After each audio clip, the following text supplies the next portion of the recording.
Hello, everybody. Apparently, I am live. My name is Todd Standing from the feature film documentary Discovering Bigfoot. I'm the man who takes people into the field and has them either live interact with or eyewitness a Sasquatch. I've been busting my butt out in the bush doing expeditions for the last few months. The snow has flown here in Canada, but, well, in my particular research area. So that means when the snow comes, the Sasquatch become very elusive and disappear and don't interact with me a lot. It's kind of back and forth, to be honest. And I don't know if the snow is going to stay now the snow is melted, but we'll see what happens. I don't have new footage this year. Hey, Jonathan, how's it going from the Adirondacks? Kyle, oh my God, how's it going, Kyle? So, but anyways, the last expeditions were good. We saw a lot of grizzly bear activity. I don't know why that was. Just normally there's significantly more black bears than brown bears, and there was a female grizzly bear who was really behaving very well. And if you follow me on Instagram, there was a monstrous grizzly bear that was obviously wandering around our area because he was getting ready to hibernate. When the snow flies, the bears will go into their dens because the snow will cover their tracks and also cover their scent. So it's a safe way to go back in their den. However, I've got this this is one of the biggest bears I've seen outside of not a coastal brown bear, but an actual prairie or a mountain grizzly bear. I guess I would call him because he travels along through the mountains, the Rocky Mountains where I live. And yeah, he's devastatingly large. I think he would weigh in, he's got to be close to 800 pounds, which is absolutely almost unseen. He kind of looks, he's got these really cool colors where he's got like little raccoon looking eyes and tons of silver on him. He's a beautiful silver tip grizzly bear. But I have to, I know this isn't, it's important for my Sasquatch research that I stay alive and that my trailer doesn't get torn apart. So he's been a really good bear. I've never had a conflict with him. Normally when these bears are growing up, I shoot at them and scare them off and teach them to be afraid of people. And if I did do that to this bear, I don't remember, or he looked different when he was younger. So he's just really behaving really well. I literally, this is not even a joke, I was on an expedition with, I'm just going to say it, Darren. And Darren was the one that spotted him, and Darren named him this year. He named him Simba. So Darren spotted him, but I was just coming out with 2 beef stews. Bowls of beautiful steaming beef stew. It's chilly out and it's night, and I'm walking out to him. He's like, "Oh, there's a bear out here." So, and then we saw that it was the monstrous beast that I've photographed on Instagram. So he's just in that area because he's hibernating. And what I'm going to do when the snow starts melting in spring, the trick for that will be to find out where his den is exactly. I'll go there in the spring because he'll come out when the snow is still there, most likely. 90% of the time, they come out when the snow is still around. And when he pops out, he'll leave a trackway, and then I'll get into that area. And once he's left his den, he's left his den. So I can go back and figure out exactly where his den is, and then we can do whatever we can to avoid it. Avoid going there. Because when I'm hiking around and searching, I don't want to bump into his den. I don't want to be around his den. Survival is immensely important when you do this stuff, guys. So it's imperative for what I do. I saw some of the Facebook questions. Nothing, people asking me about, are there Sasquatch in Alaska, are there Sasquatch in Nova Scotia? I don't know. Look into it. I haven't been to Nova Scotia. For me to really say they're there, I have to be there. I've never been to Alaska. I've never been to Nova Scotia. I've never been to half of these places, so I don't know. Specifically, I know there's Sasquatch in Idaho State, Washington State, Montana State, California. I filmed a Sasquatch there. That's a documentary that I'll have coming out eventually. I was in Ohio. I never saw any evidence definitively of Sasquatch there. It doesn't mean they're not there. I just didn't see one. Didn't see evidence to say that. And then I was in Texas and I saw tree breaks, and there's a Texas ranger that wrote a little book for other Texas Rangers about Sasquatch, and it was so bang on accurate. He wrote this little, it's like a hand pamphlet that he wrote for other Texas Rangers to illuminate them to the signs that Sasquatch leave behind. And he wrote this back, gosh, I think it was just after World War I, so in the 1920s. But it's all accurate. It all is definitive Sasquatch. So I was so impressed with that. That was kind of an exception. I haven't seen a Sasquatch in Texas, but man alive. And this guy was, like a Texas Ranger. He was a big hero.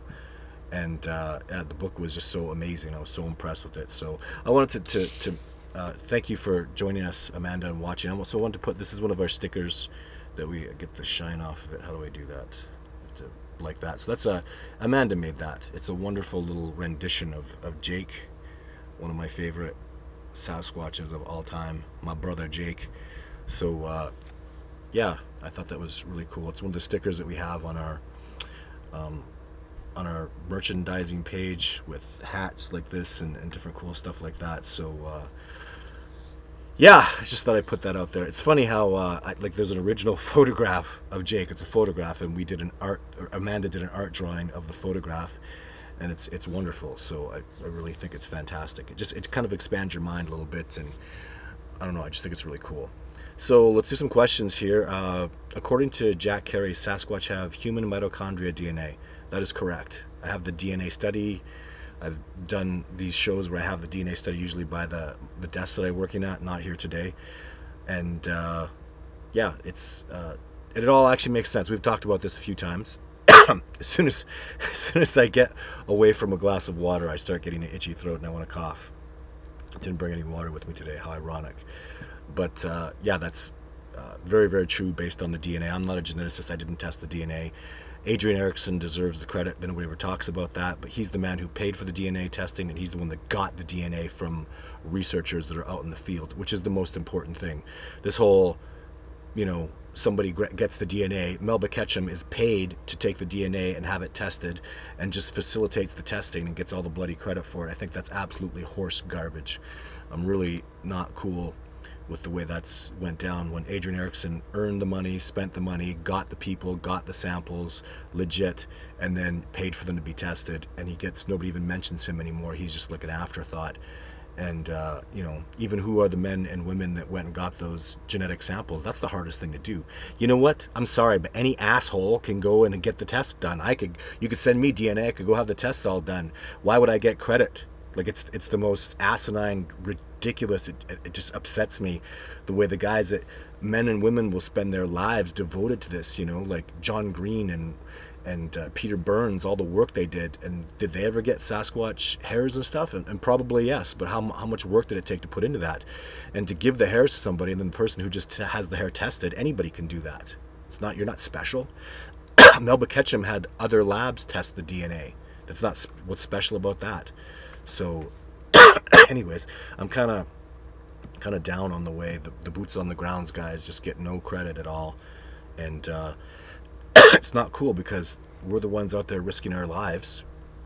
We're the ones out there, busting it and just killing it. I mean, it's so that's what every expedition that comes out with me learns, is how hard it is. The last expedition I just did, we got snowed out and it was cold. It hit -20 one night. Just out of nowhere, out in Canada. Yeah, that's right. You heard me correctly. -20. We turned the freaking heaters on. All the water froze up. And just the day before, it was +10. I know it's in Celsius, but -20 matches up Celsius and Fahrenheit, ladies and gentlemen. So it was, just below. It was cool. Water not freezing. Well above water freezes at 0 degrees in Celsius. And I wish you Americans would switch over to where the rest of the world's metric system is. Just so the Americans know, you have switched, you just don't know it. Nobody in science uses the system that you have. You can't use feet and pounds in science. You can't use it. You'd be spending all day doing translations. Anyway, it is what it is. So I always get the question, when's a documentary coming out? I'm working on it, guys. Remember, it's just me. I try so hard to get help and work with people, but it's really extremely difficult to get an editor to do post-production. They charge like $300 an hour, and you need 500 hours at least worth of work done. I'm not paying that. I mean, that would, a director is $400 an hour. I'm the director, I'm the editor, I have to do everything. So the sound, the audio, the iTunes, so it's a lot of work and it's hard. So please be patient. I'm getting it as soon as I can. There's just lots going on right now. So Andy Dunn, and thank you for what you do. Sorry, so blunt. I'd like blunt. Wizard, what's up, man? That's Kyle talking to his other compadre from the Adirondack Mountains in New York State, which is such a beautiful, cool place. There are Sasquatch there. Hey, in New York State, there are Sasquatch. So with Kyle, who's on here right now, we were within, what, about 40 yards of a Sasquatch, Kyle? And that's, we didn't see the female Sasquatch, but she was there. She was making sounds. I literally backed up. There was it's what was it, Kyle? 1 o'clock in the morning. It was pitch black, dark out. We heard her approach. I heard the boom, boom, boom. I heard everything that Sasquatch do, all the sounds that Sasquatch make. So I reverted and I walked backwards towards her in the dark, just to show her that, I wasn't afraid of her, and just to be very submissive and accepting, and show her a behavior she's probably never seen a human being do before. Be calm, show serenity, and back up towards her. It's just a new thing that I'm trying. And it went well, so, but all the evidence was there. There was 3 people there, me and 2 others, that I witnessed all the live interaction that transpired, and then saw the tracks and the movement and everything that she did, the rock knocking. So it was pretty amazing. And there is definitively what the way I do it and the way I measure things. God, I wish I had that water now. Is the way I measure things is 3 facts.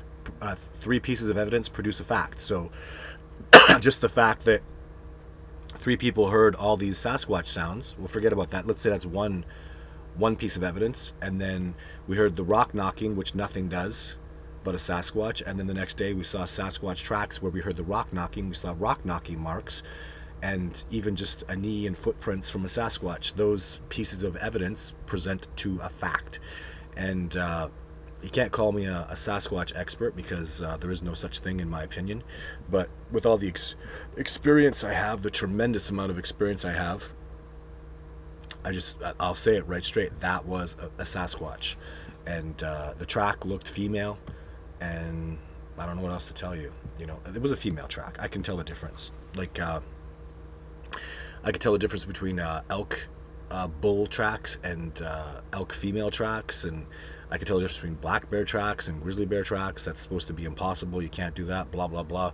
I've proven many times, even to my colleague and friend John Bitternagel, who told me it was impossible. I proved it to him 6 times in the week that I was out with him, and then twice the other time after that. I proved to him definitively, and he was a wildlife biologist, PhD. He was Dr. John Bitternagel. And they hadn't conclusively figured out, Fish and Wildlife has not figured out how to decipher the difference between black bears and grizzly bears definitively.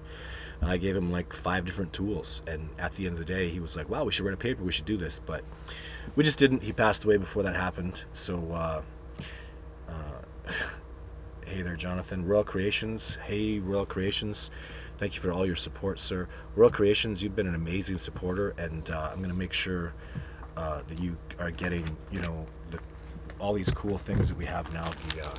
We have cards, and these beautiful cards and stickers and really cool stuff. I showed them last week. Looks like the stream is going really good today. We haven't had any breaks, right? So we had a tough time with the stream. It's funny, people get upset with me because the stream is not doing great. It has nothing to do with me. I'm in the best position. I work really hard to make sure that we have a good stream, and I'm in the same place I was. I think it was 2 weeks ago. It was 2 weeks ago, because I was on expedition last week.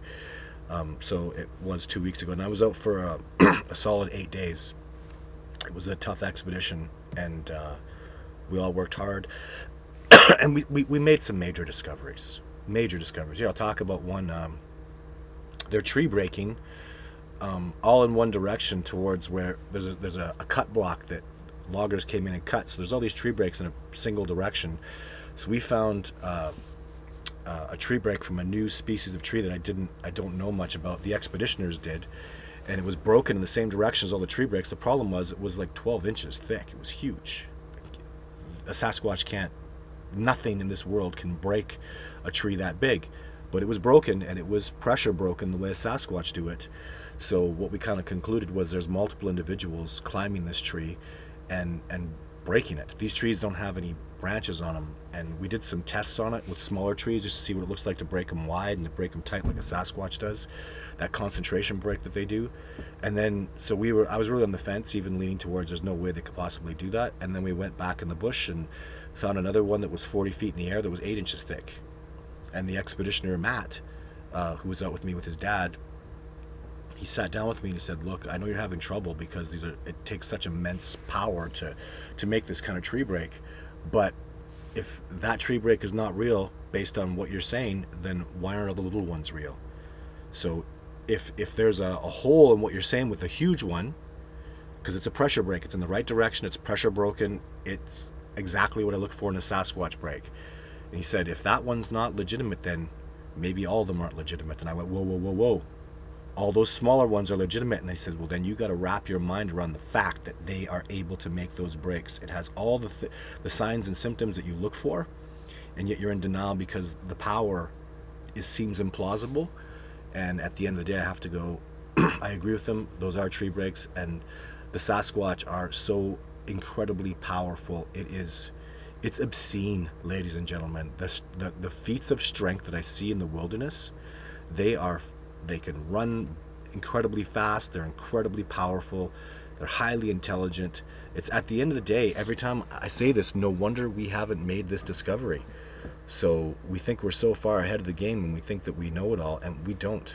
And the Sasquatch are real, and they are an incredible, amazing species. It's going to blow people. Can you imagine, like, human powerlifters are very impressive. I've seen what men can lift, and it's very impressive. That's nothing compared to what a gorilla can lift, right? I mean, if you ever saw a gorilla do a deadlift or a bench, it would be totally insane. He would probably bust steel bars. The power that primates have is obscene. And I'm sitting here right now telling you that a Sasquatch is twice as strong as a gorilla. You better be afraid at how scary that kind of power is. It is terrifying. When you see it out in the wilderness, it is absolutely just, it's mind-boggling to see the stuff they break and the trees they rip out of the ground.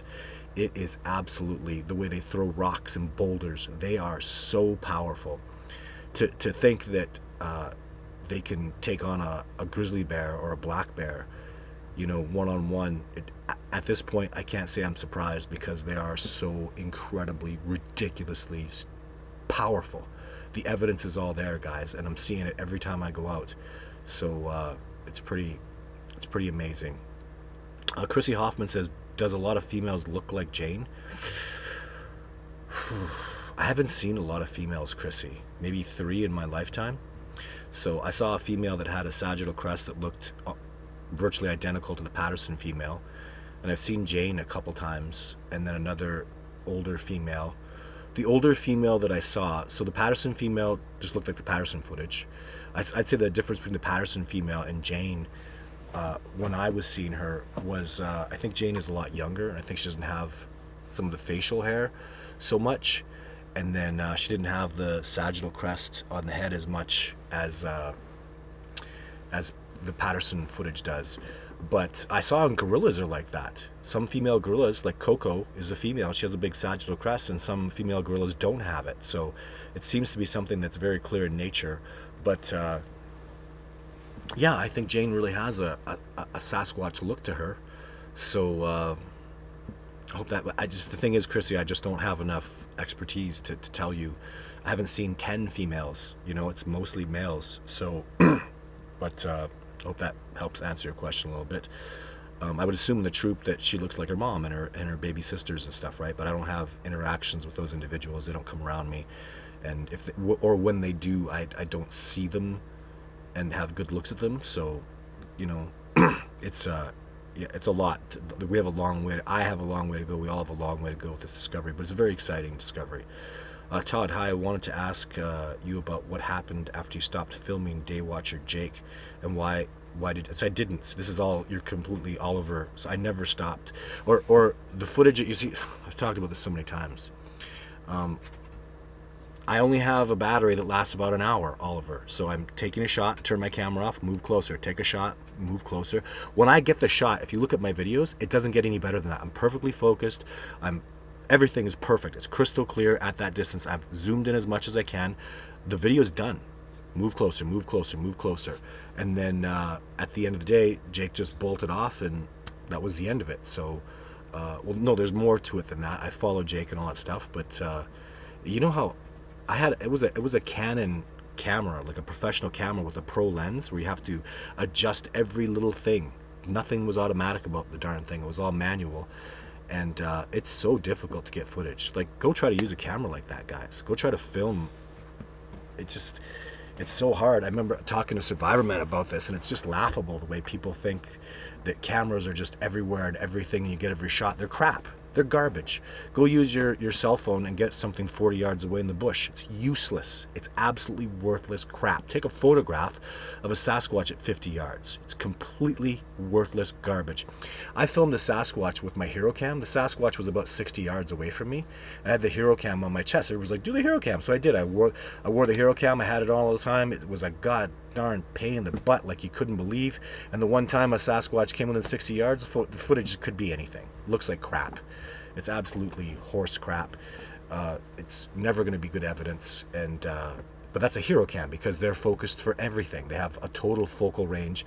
They've got the fisheye lens, and it just doesn't work, guys. It's really, really extremely difficult to get Sasquatch footage, and I'll prove it to you right now. Who has ever filmed Sasquatch twice? Except me. Or I claim to anyways. I think a lot of you are in tremendous belief that I have, but nobody's who's ever, how many people film them once definitively get good footage? Like my footage, and the Patterson footage really stand alone. So there's not much else out there, is there? Even, there's just not. It's the Sasquatch are real. They're definitely real. Again, I'm telling you, I've seen them in New York State. I've seen them in Idaho. I've seen them in Montana, Washington, British Columbia, Alberta, in Canada, and they're probably in 40 other provinces and states for sure. So why isn't everybody filming them? So I love the way the weight gets put on me. Hey, how come you? And what about you? I have freaking 8 videos I released that are public, and I have 4 more coming. Like, boy, before you start chastising me and questioning, and make sure the story's straight. It really bothers me when people say, hey, why did you stop? I didn't stop filming. The camera, I stopped recording because I had to maneuver in closer. How do you think I got closer? You understand that when I was filming, Jake, I have like 6 levels that I got to. Was it 6? 4 levels? 5?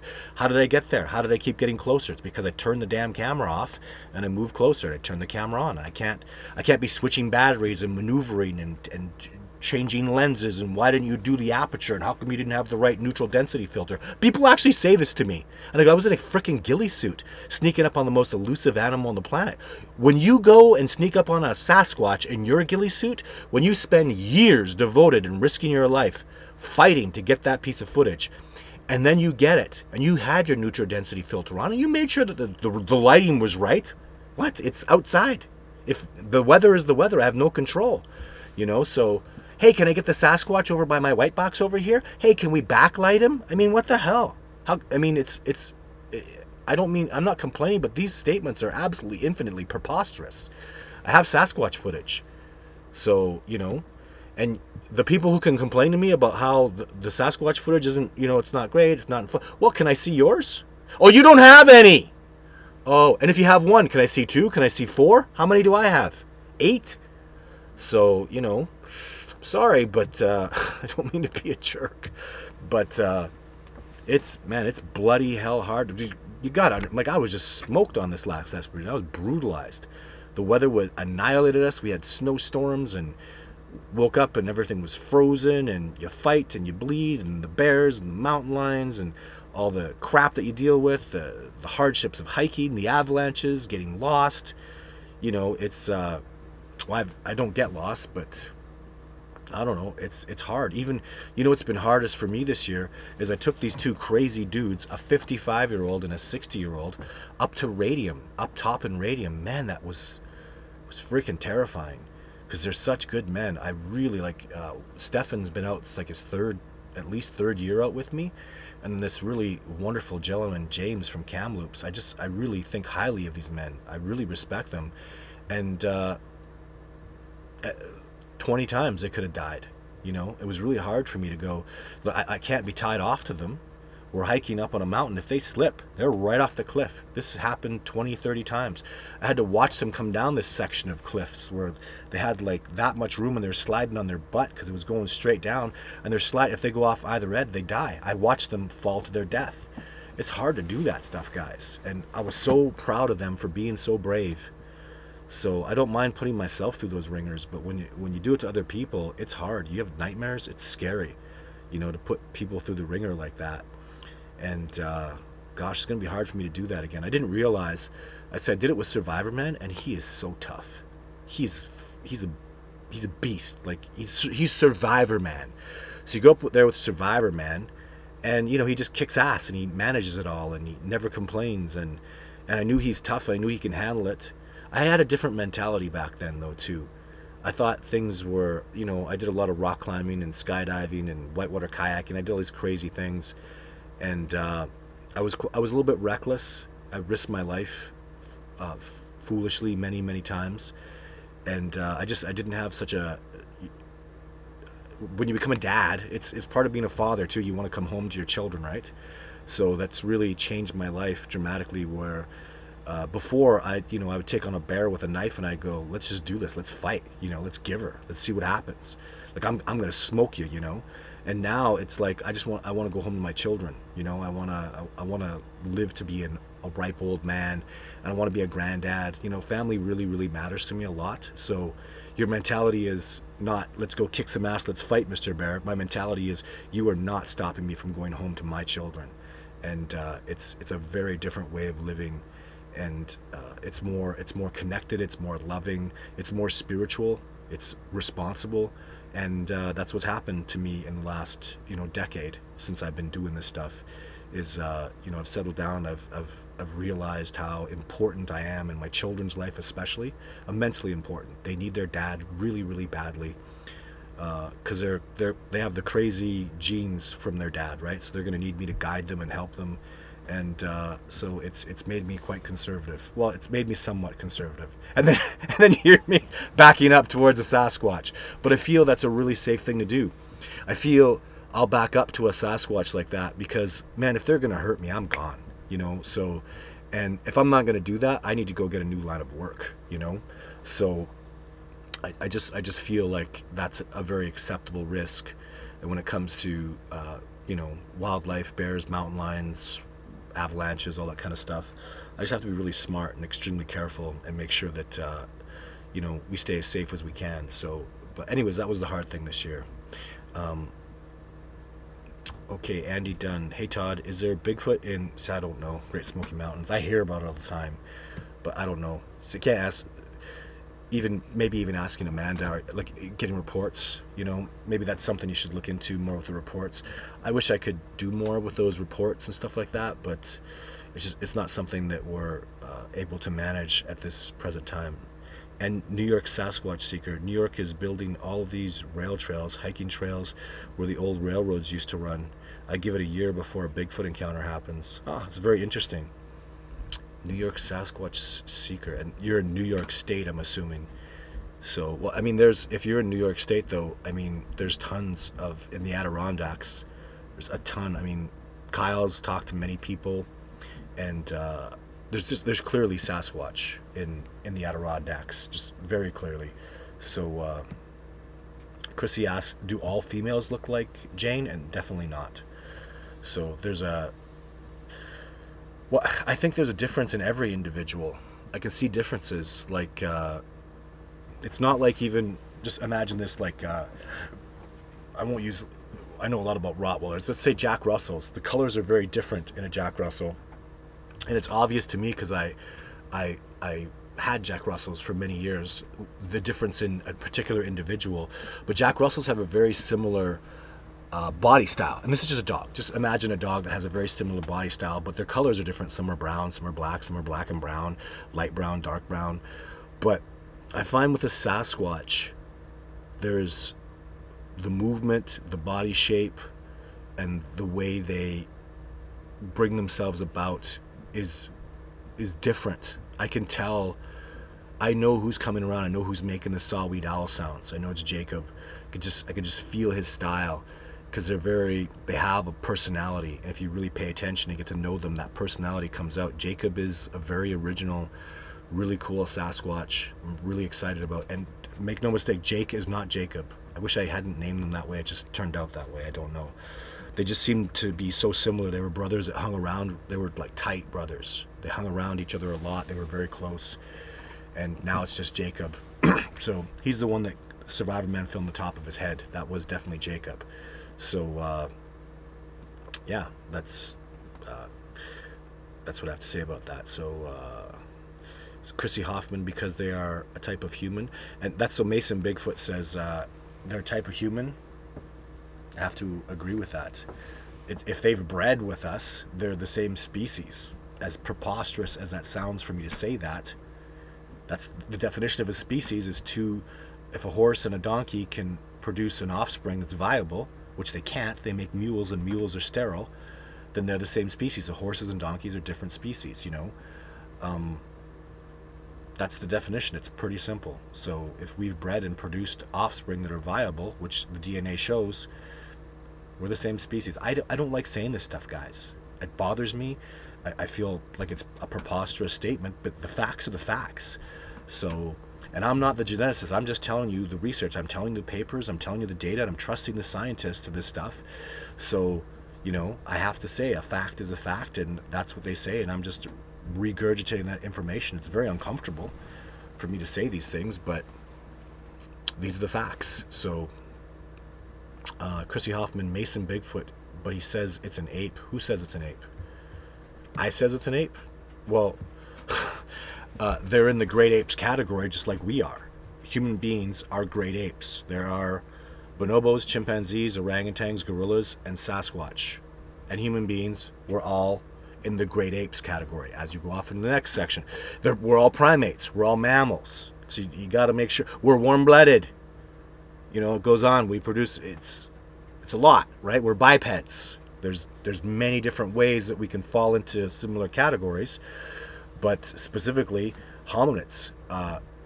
That's how far. There is no other hominid species that exists on this planet except human beings and Sasquatch. Bipedal hominids. So Jeff Meldrum brilliantly calls them relic hominids. I love that definition. If that definition sticks, I support it 100%. My team and I were calling them Homo americanus. So the original indigenous Homo sapien species in America. So and I mean North America. I know Americans say they're American, but you know, Canadians are Americans too. We're North Americans as much. I don't mean to upset anybody. I'm sorry. I don't want to get that conversation going because that's just going to really tick people off. But North America is what I mean. And I don't hear much of them down in Mexico at all. Not really past New Mexico. So Amanda, does SoCal Forest Ninja still attend these? I don't know. So Amanda's answering questions. Amanda knows a lot. Listen to Amanda. She's amazing. Go ahead, grab some water. Rutting deer and elk are keeping me up. That sucks. Because that can be annoying. Yes. I can't go get water because I'd have to be back in 10 minutes. I just have to suck it up. I'm doing okay now, though. So Amanda's talking and answering questions, which again is fantastic. She knows what she's talking about. 2 future documentaries, California Bigfoot, Discovering Bigfoot Part 2. Why am I even here? Just listen to Amanda. She's totally right. So it's part human on that scene, not ape. Okay? But again, human beings are great apes, right? Don't forget these. You know, it's almost annoying the way people are just so. Don't call them an animal. Well, I'm an animal. You understand? We're an animal species. We are. If you don't think we are, you better look it up because that's a scientific fact. We are mammals. We are an animalia species. When you say animal, mineral, or vegetable, if you're talking about a human being, are we minerals? No. Are we vegetables? No. We are animals. That's a category we fall into. It's not disrespectful. It doesn't hurt my feelings. If people say and call you an animal and it's disrespectful to you, I'm sorry for your feelings, but I think animals are amazing, brilliant, beautiful species. I adore animals. I adore mammals, and I'm proud to be in their category of species. And if you're not, I feel bad for you. Becky says, yes, go get some. Don't worry about the water, guys. I'll be okay. I've been through a lot worse.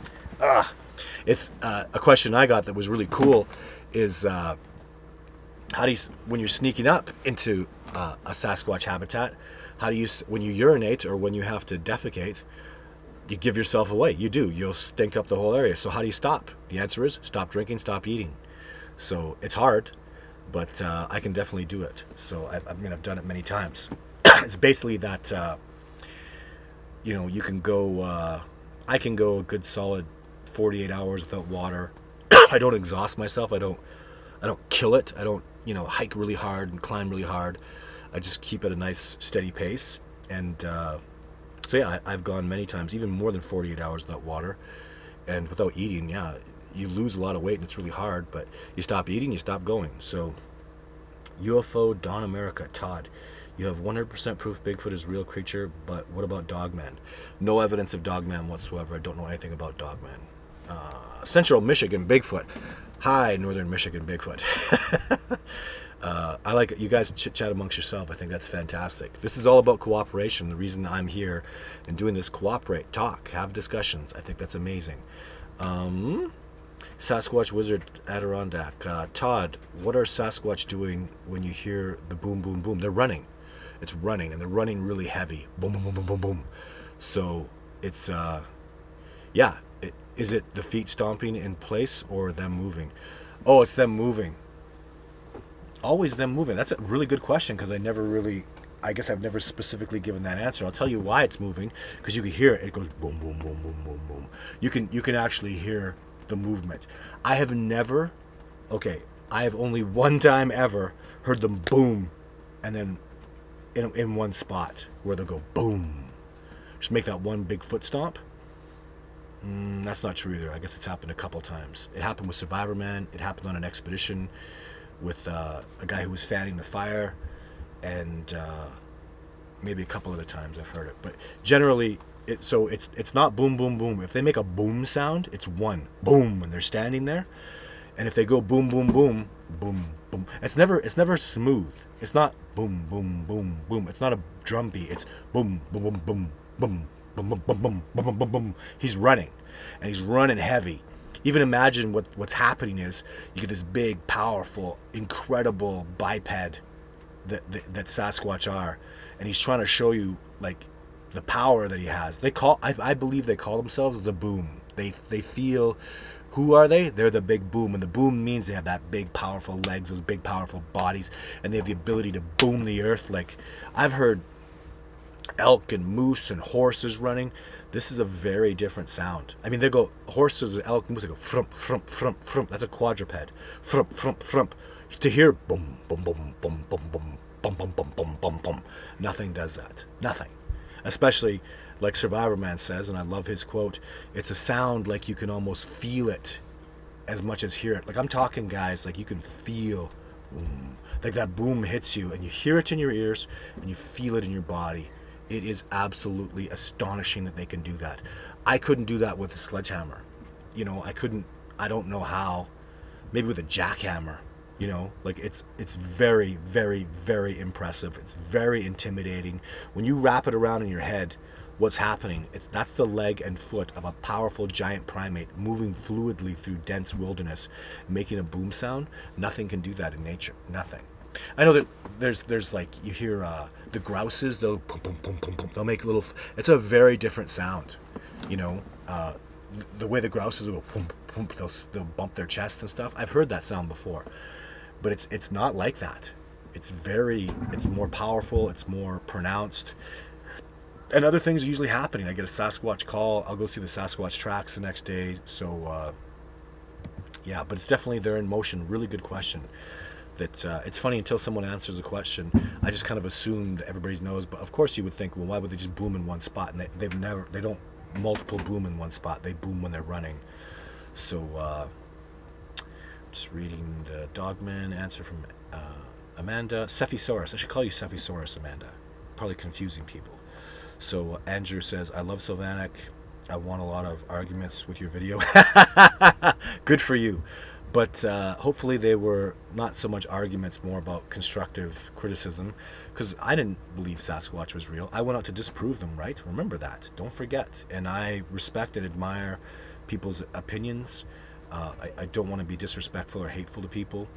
I'm ignorant about a lot of things, and when it comes to wilderness and the lack of acceptance to this species, it's ignorance that... At the end of the day, what do I say? Don't take my word for it. Come out with me and I will show you a Sasquatch. That's what I do. So, I don't know what else to say. I do that, and that's it. And you know, have a good day. That's what I do. The DNA is there. The videos are there. Don't take my word for it. I'll show them to you. So yeah, Royal Creations says, thanks, Todd. I'm truly honored. Glad to be there. I'm standing with standing. That, and it's awesome that people like you, Royal Creations, so wonderful. He's a monthly supporter. It means a lot to me to have people believe and support in this work over extended periods of time. And yeah, it's, people are passionate about gorillas. Go support the gorillas. People are passionate about those beautiful dolphins. Go support the dolphins. There are people that are very passionate about that their lives have been touched by this incredible species known as Sasquatch. And I'm legitimately, honest to God, out there busting my ass, doing research, growing a crew, and the donations that go to me go to this research. This is my whole life. What do I do?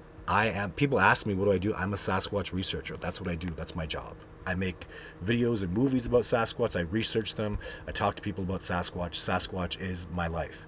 So maybe sometimes I'll BS a little and say I'm a wilderness expert, because that's very true. I take people out in the wilderness, and man, we do really well together, and it's my expeditions are fantastic. But the truth is, specifically, I am a Sasquatch researcher, and largely in part to all of you and all your help. Thank you so much for that, because I do have a wonderful life. My life is amazing. I get to travel. This year I was in Alabama, New York State. I need to get back to Washington State. The coronavirus has been really screwing up my life as it does with many people. Well, in case you don't know, all the Americans, 80% of my expeditioners are from the United States. None of them could come this year, and it's really hard. It's really hard. A lot of these people, it was like a bucket list thing to do, to come out and do an expedition with me, and so it was really hard for all of us to, even with expeditioners, like one gentleman in particular from Texas. It was his Christmas present in December of last year from his wife, and he was so happy, and he called me Boxing Day, and we talked about it, and then we built a relationship up over months, and then the COVID came, and we thought, oh, maybe next month. Even Kyle, right? What did I tell Kyle when COVID came? I was like, oh, it'll be all over by June. Come down in July. We'll book you for July. We wasted, there was 10 plane tickets that were purchased and never refunded because of all it couldn't go past July. Now what are they saying? 2021 maybe. It's terrible. It's been absolutely terrible. So it's really affected us, and it sucks. So I wish everybody the best. To see that the numbers have increased, it's my business, and the numbers for coronavirus have increased, and it's totally heartbreaking. So I wish we could clear this up, and I wish we could get on to the next phase of humanity. So it's tough. It's really tough. Andy Dane, why will TV like Discovery Channel and other shows even talk about you? Your great videos. I don't understand. Why will TV like Discovery Channel and other not show even? Well, they do, and I do talk to Discovery Channel, and I've been on many TV shows. I mean, Survivor Man was on Discovery Channel, so I don't know. Andy, actually, I wasn't selling out, and I still won't sell out. I won't do a fake show. Finding Bigfoot was fake. It was totally fake. And there are so many fake shows, and they call me up, and I'll give them a perspective. I'll say, hey, I'll do this, I'll do that. I've been asked to do other shows. I can't name any names, but they're like wilderness shows that I was asked to do. I'm like, they're fake. Bear Grylls is fake. Man versus wild.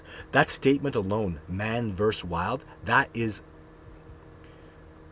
upsetting to me. You don't verse wild. What the hell are you talking about, verse wild? The show's fake. It's not real. And for some dumbass to go out and verse wild, why would you verse the wilderness? That offends me. Hey, let's go verse where we're from. Let's go verse this beautiful, majestic, glorious. You don't verse nature. You survive within nature.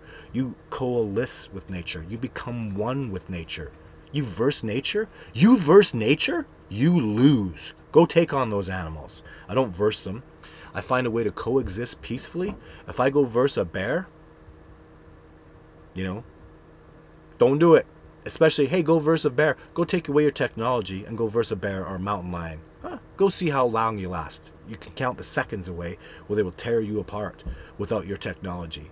So, it's preposterous. I find it offensive. and I won't do shows like that. I absolutely refuse. I would lose. I've had colleagues of mine. I've had Survivor Man call me up and said, "I heard you were going to go work with this show, and if you do, we're done." And I was like, "Well, I'm glad you're calling me. I'm not working with that show." And it's important, man. Jeff Meldrum, John Mitternagel. If I went and did fake shows, I would lose serious. It would be really bad, and I refuse to do that. I refuse to make compromises that are out of line, and that's mostly what these shows want to do. They want to fake things, and it's reality TV isn't real. That's the irony. I do documentary style television, real to life documentary. Probably my main mentor, and is Survivor Man. He does documentary style TV, and he's a huge proponent of how screwed up Survivor Man went out and filmed the top of the head of a Sasquatch, had multiple incredible interactions with the Sasquatch. He substantiated with apples getting taken, Sasquatch tracks on the ground, and nobody believed him because of reality TV. How could you not be a little pissed off about that? Because they're out there crying wolf, and we actually have the wolves. We're filming the wolves. We're interacting with the wolves, and they're going wolf, wolf, wolf, and then everybody just gets so sick of the lies and the BS that nobody believes us when we're out here telling the truth. So I want to go. Somebody made a donation. I'm very grateful for that donation. I want to go see if I can grab their question before. I notice that when someone makes a donation, the question goes away really fast. I only have a few more minutes for my show here. Oh my God! So you guys are just killing it with all these questions. You guys are amazing. Oh my God. So anyways, I don't even know who made that donation. I'm very grateful for it. Thank you so much for the donation. I can't even find your name here. So we're just being, there's a lot of people on here asking questions, and thank you so much for the donation. Even, what flag is that? I don't know. It's not the United States flag. It's red, white, and blue with a small little thing. Anyways, Stimulate 8. I wouldn't want a bunch of people coming to my house to take pictures of me. If anyone knows, the forest will be treated like a zoo. Yeah. So, and I don't go into their home habitats. I avoid that now. When I was filming like Jake and the old stuff, I was getting close to their home habitats and was damaging my relationship with them, but I was producing footage, and now I'm not doing that anymore. So, Magical Caravan, Missing 401. Oh, I can't quite read that. Oh, where is it? Magic Caravan says, Missing 401 book series seems to suspect Sasquatch and probably saying UFOs, a suspect for many missing persons from national parks. And yeah, they do that without saying Sasquatch. So yeah, that's what they do. Todd is an awesome hunter tracker. Thank you very much. Don't doubt this guy. Stay well, Todd. Thank you, Laura Jean. I really appreciate that. And you're correct. I am legit. Me and the people that I work with, we work so hard, and we are so devoted to this discovery, and I'm very excited to see this discovery move forward and come to precipitate into the rest of the world. The stats are high, guys. When TV shows were coming around me and I was working with Survivor Man, we found the number one statistical analysis company in the world did a study in the United States and found that 1 in 3 Americans believe Sasquatch is very real or probably real. So that's 1 in 3 Americans. That is that's 100 million over 100 million people in the United States believe Sasquatch is real or very probably real. That's higher than in Canada. Canada, it was 1 in 3 in the US, they were over 33%. In Canada, it was down in the high 20s, like 29, which is still pretty high. So a lot of people, there's hundreds of millions of people around the world that believe Sasquatch is real or very probably real. That's a big deal. It's not so paranormal as you would think. These are important stats to know. I think a lot of people are just they do a little research, they look into it, they see that the Jimmy Chilcotts, the Jeff Meldrums, the great things they've done.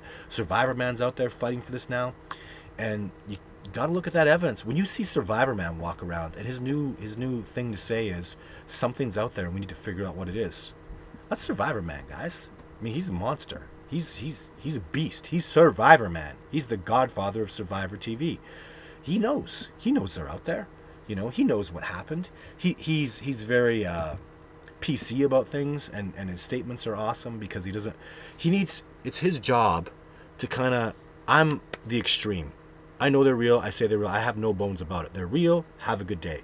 He is trying to be, he's reaching out to pop culture. He's reaching out to the 200 million people that don't believe Sasquatch are real.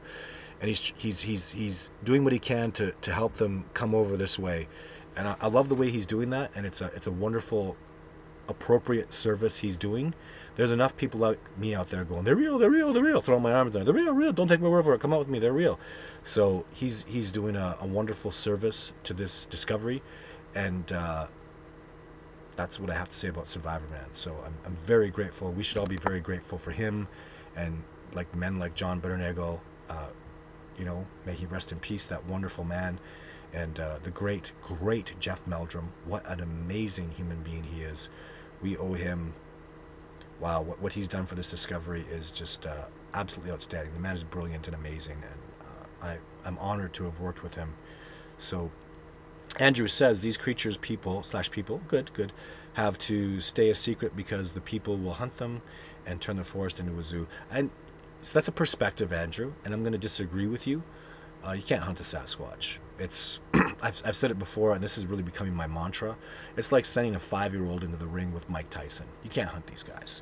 I've really just had to come to that conclusion. They are so light years ahead. If you tried to hunt these individuals, I mean, unless you use like extreme technology, like the American government, let's face it. I mean, if they came over with an Apache helicopter, they had thermals on you, and a team on the ground, all in communication, maybe 100 soldiers versus a troop of 12 Sasquatch, well, the Sasquatch are going to lose. If you go out there with a couple hunting buddies with some rifles, and you could have your technology, if you don't have helicopters in the air, drones in the air, thermals and all that stuff, you're in deep trouble. You're not going to make it. You're going to verse them, and what did I say? Man versus wild. I'm telling you, these guys are absolutely phenomenally advanced. They are at a level where we are not at. If you're out there to hunt them, you don't understand. You just don't get it. And when you're out there, and even if someone tried to hunt them, I mean, Renee DeHinden did that, right? Grover Krantz wanted to shoot one. It's a, do you really think a 5-year-old child is going to go in the ring with Mike Tyson in his prime and beat him up? It is not going to happen. Mike Tyson was the heavyweight champion of the world. And if you put him in a ring with a 5-year-old with gloves on, there is absolutely no chance. And I'm not exaggerating. I am absolutely telling you like it is. These guys will annihilate hunters. It would be pathetic. The beating they would put on a hunter that came in, or hunters, a group of 5 hunters, 6, 10 hunters. You are all going to die. If you go and try to shoot a Sasquatch and they decide, you know what, we're not going to take this, we're going to take on this challenge, it's Mike Tyson versus 5-year-olds. They throw boulders, they have high ground, they'll annihilate you with infrasound, you're going to get your ass handed to you. It will be pathetic how badly you will lose. Period. And this is coming from a wilderness expert who knows. I know about guns, I know about hunters, hunting techniques, tracking. I do that stuff. So I'm out there doing the absolute best I can, and they own me, they school me. I think I'm 1 step ahead of them. I find out I'm 5 steps behind. It's always turns out like that. And they're just absolutely amazing. So, it's ridiculous. If people have told me, what about the videos that you got? What if you shot one? Yeah, I would have shot one. Sure, I could have shot one, and no one would ever know about it, because I'd have been dead within 5 minutes. Dead. I go into areas where there's a family, a troop of them, and if I went into your house and shot one of your family members, what do you think would happen to me?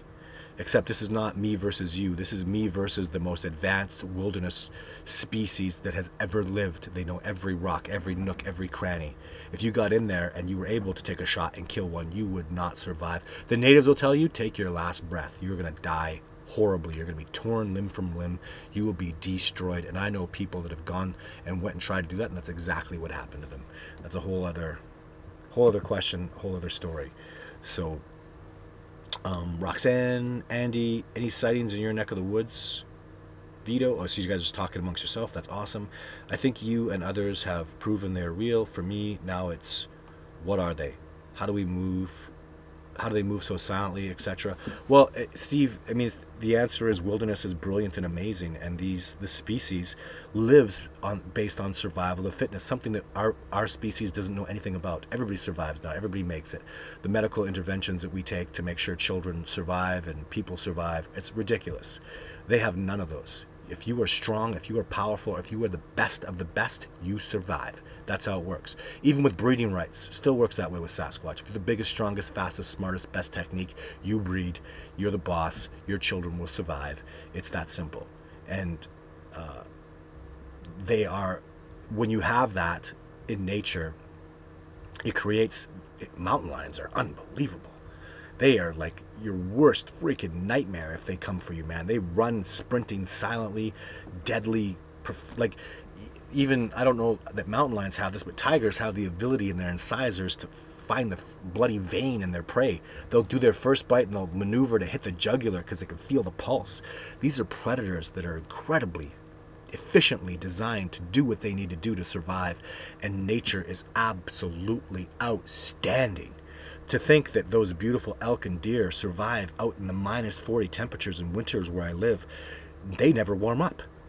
When it gets cold, it's cold, man. It's -40 for 2-3 weeks. They either survive or they die. Go try eating grass in -40 under 3 feet of snow and see how well you do. The deer do that. The elk do that. The moose do that. They don't get a break. And if you can't admire, and then they survive amongst, like when I'm seeing those bears running around, every time that bear runs into a deer, he gets it, he kills it, he eats it. They live in a continuous state of survival of fittest. If you're not the fastest, if you're not most astute, if you're not constantly on the ball, if you make a mistake, you die. That's how nature works. It's completely unforgiving. It has absolutely no sympathy whatsoever. And these animals thrive in these environments. It is absolutely amazing, the incredible abilities of wolves and bears and elk and deer.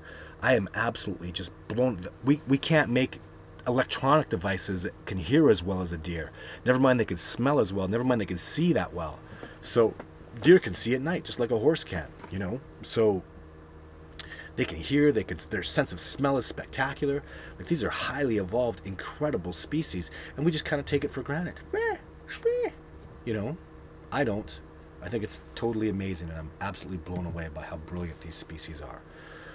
Okay, just a couple more questions. This has been an awesome, fun show. You guys are brilliant with your absolutely outstanding questions. Carino, I'm so bad with names. They don't hurt you because your energy is pure, and they know it. You're so right, Karina. I don't know how pure my energy is, but I'm funny. I have a good time. I love nature, and that's our main connection. Is I absolutely adore the mountains, the rivers. I love nature. I'm learning to appreciate Iceman training, cold a little more. I'm Canadian. I've been brought up in the cold, but now I do more with the cold. It's very healing. It's very calming. It's really super good for your body, and yeah, I need Zen out there, and then they come around. And you're right, they do know it, they see it. And it's not hard, guys. You stomp around the bush, you know, like when I took out Shay recently, and I don't know if I talked about this expedition. So I took out this black girl, Shay, from Vancouver, and first day out in the bush, it's terrible. She's thumping around, falling, twisting, scratching trees, banging everything. She's a city girl. So not impressive at all. In fact, the Sasquatch would view that as weak, kind of pathetic, and something you don't really want to trust. When you see weakness, it's like a sickness, and you stay away from it. So I spent one day just teaching her how to walk, teaching her how to move and flow. And I'll tell you guys even right now, watch where you step. Don't be blundering through the wilderness. Move a branch out of the way and maneuver the next one. Move your shoulder. Roll under it. Be fluid. Flow through the wilderness. Don't hate that tree for being in front of you. Love it. Touch it. Let it pull you up. Grab a hold of that tree. Be one with nature. Don't go ew when you see the dirt. Understand that dirt is nourishing. That dirt is the life's blood of the forest. So when you start thinking, like, when you get dirt on your hands, I rub it in. Like, man, that's good. They put mud baths and stuff. That's wonderful dirt. I am born and raised. This is my home. This is my land. So I embrace everything. I eat the berry. I get her to eat the berries. I get her to, walk gently and move fluidly. And that third day, man, she just became fluid and she was much more happier. She enjoyed the love of flowing through the backcountry instead of pushing through it, pounding through it, versing it. Don't verse nature. That's the motif for today, isn't it? Don't verse it. Love it. Be a part of it. Guys, we are one with nature. So many people now are domesticated and maybe not so much part of nature, but I don't know. I really have it, and a lot of people do, and I think probably everybody on here has some sort of love and appreciation for nature, right? So, in wilderness is the preservation of the world, and our planet's in deep trouble right now. So that's what I have to say about that. Let's just do one more question here, because you guys are amazing. So, man, we're doing good today. I'm so glad everybody didn't get. I'm sorry I missed last week, in case I didn't mention that. But I was on expedition, out there busting my hump, getting some real good stuff. Okay, so I am eyes. Christopher, the military and the log industry combined to remove the largest trees in BC forest because Sasquatch lived in those trees. Ooh. I hope you're wrong. I don't know that you're wrong, but yeah, it is pretty disgusting the way. I don't want to start bantering about forestry and stuff, because is there wood around me? Probably. The house I have has got wood in it, so I'm kind of a hypocrite if I complain about the wood industry too much. But they could do a better job. They really could do a better job. So download the HD copy of Discovering Bigfoot. Whoa, what's this? For free? Really? That's so cool. Amanda's got a little secret. Look at that. Download the HD copy of Discovering Bigfoot for free from here. Well, if Amanda's doing it, let's do it. Good for you, Amanda. So it's on YouTube. It's on Amazon Prime right now. The 2-year contract on Netflix it's not on Netflix anymore because it was only on for 2 years. It was tremendously successful. The #1 documentary of all time on the biggest network of all time in 2018. So thank you so much for tuning in today, guys. What am I seeing here? Amazing live, good questions. Read my questions, please. Oh, okay. Well, you know what? Austin Carr. I just found Austin Carr here, and Austin Carr made a donation. Where's your questions, Austin Carr? I see you've got that cool little flag. There we go. Thank you, and I hope everyone is home safe and having a great night. That's what Austin Carr said. Where's your questions, Mr. Carr? So I would love to. I'm just going back. Okay, Austin Carr. Does Mr. Todd plan to come to Gary, Carthage, Texas to investigate? I've heard many unsettling noises, and I want to help any way I can. Oh. Well, I would love to come to Texas. I have many people calling me to Texas. I'm very attracted to go back to talk to those Texas Rangers again. I think that's pretty amazing. And if you would ask me before the coronavirus, I'd have said there's no chance. Now that what I've learned is in the wintertime, I don't do research. I don't do Sasquatch research in Canada, but I sure could come to Texas and Alabama and Florida and other southern states. So there's a definitive possibility. And you know what too, Austin? As I grow and as this cooperation grows, I'm going to train people in Texas. I'm going to work with people in Texas. So, but Austin, here's my question to you. Why don't you do it? What's so special about me? There's nothing that I've done that anybody can't do. I'm nothing special in any way, shape, or form. I'm a regular human being, and I just worked hard, and I devoted myself to it. And if you want it, and you want to work hard enough, I'd be happy to help you. Watching my movies or Discovering Bigfoot and the episodes of Survivor Man Bigfoot it's got to be an enormous asset to anybody. That's tremendous evidence to go off of. And the Texas Sasquatch are going to do different things and have different behaviors because the land and the landscape and the species are very, very different in Texas. So it's better that we have a person down there all the time doing that work. And there are people I've been really thinking about going down to Texas and having some more to do with. So 2021 is a brand new year, and that, you know what, I'm going to tell you something. It's actually my dream is to build up a cooperation enough where so I got to work on filming and stuff like that. I got to work on post-production, do all that stuff. That's what I used to do in the wintertime, and I wanted to work on the lawsuits as well. But I think it's my dream, and it's not very far-fetched, is I want to, in December, maybe even let's do, so November, December, January, February, March. It's 5 months. For 1 week a month, for those 5 months, I want to go down to the southern United States. So I got Florida I'm going to do, Alabama, I've been there. New York maybe can be like November, right? Hint, hint. Because it's a little warmer in November. And then Texas would be right up on my list. Oh, and Washington State. I do Washington State February. So yeah, something I would love to do. Absolutely would love to do that. And it's got to be south because it's got to be warm.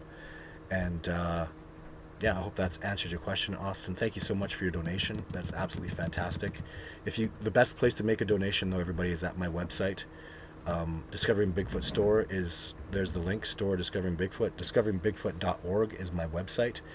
And yeah, if you make a donation there, we've got stuff that we can give you, all these cool new designs and stuff. These are so cool. I'm so I'm so in awe with this artist that went and started doing these really cool things. It's Sean Thomas, so isn't that cool? That's my Sasquatch. That's me. Oops. It's me with my beautiful Roddy. That's the exact height I am, and this is the Sasquatch approximate dimensions. Yeah, very approximate. So Jake, Jane, and Kubota are there, and then some really, like, this is. I'm sorry, but I just love this stuff. I love to laugh. So that's the COVID, right? So it says it's got Sasquatch. 2020 got me, like, toilet paper for Sasquatch. Just thought it was really funny. And then he's not just man's best friend. I'm a pretty big dog guy, so that's Sasquatch walking a Roddy. Anyways, I love this stuff. Laughing and being happy is just a really good spiritual practice. So yeah, I'm a lot that way. And this is mine right here. Is I like the UFCs.